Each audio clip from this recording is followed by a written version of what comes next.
10 টাকার ঝালমুড়ি বদলে দিল পশ্চিমবঙ্গের রাজনীতিকে, এমনটাই মনে করছেন অনেকে।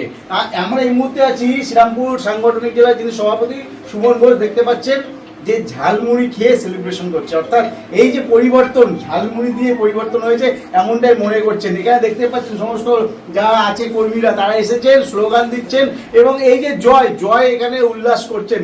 এখানে যিনি আছেন সুমন ঘোষ, জেলা সাংগঠনিক জেলার সভাপতি, তিনি এখানে তার কর্মীদেরকে নিয়ে আনন্দ উপভোগ করছেন। বিজেপি জিন্দাবাদ জিন্দাবাদ জিন্দাবাদ আরে আমার নেতা তোমার নেতা সুমন দাস জিন্দাবাদ জিন্দাবাদ জিন্দাবাদ আরে আমার নেতা তোমার নেতা সুমন দাস জিন্দাবাদ জিন্দাবাদ জিন্দাবাদ। ঝালমুড়ি বাঙালির সান্ধ্যকালীন খাবারের মধ্যে পড়ে। আর বাঙালি এখন মমতা ব্যানার্জির কুশাসন থেকে মুক্তি পেয়েছে, আর সেই মুক্তির স্বাদ নিতেই আমরা ঝালমুড়ির আয়োজন করেছি আর কি। এটা স্বাভাবিক ছিল, মানুষ রোষে রয়েছে মমতা ব্যানার্জির উপরে, চায় না মমতা ব্যানার্জি থাকুক। তো এটা আমরা আগেই অনুমান করেছিলাম, বুঝতেও পেরেছিলাম, এক্সিট পোলও ক্লিয়ার করে দিয়েছিল।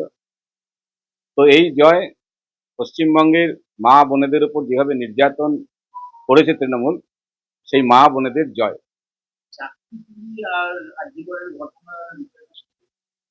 সবকিছু, শুধু চাকরি চুরি আরজিকর বলে না, প্রতি মুহূর্তে প্রতিদিন পশ্চিমবঙ্গের বুকে মা বোনেরা যেভাবে নির্যাতিত হতো, মা বোনেরা সুরক্ষিত ছিল না। তো সেই মা বোনেরা আজকে যেভাবে রাস্তায় নেমে মমতা ব্যানার্জিকে হারিয়েছে, এই জয় মাতৃশক্তির জয়।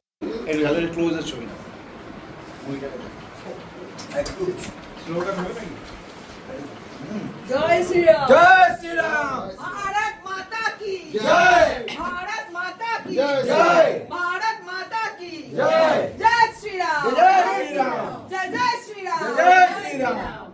তিনি এখানে তার কর্মীদেরকে নিয়ে আনন্দ উপভোগ করছেন। শ্রীরামপুর থেকে অদীপের সঙ্গে প্রসেনজিৎ, হিন্দুস্তান টিভি।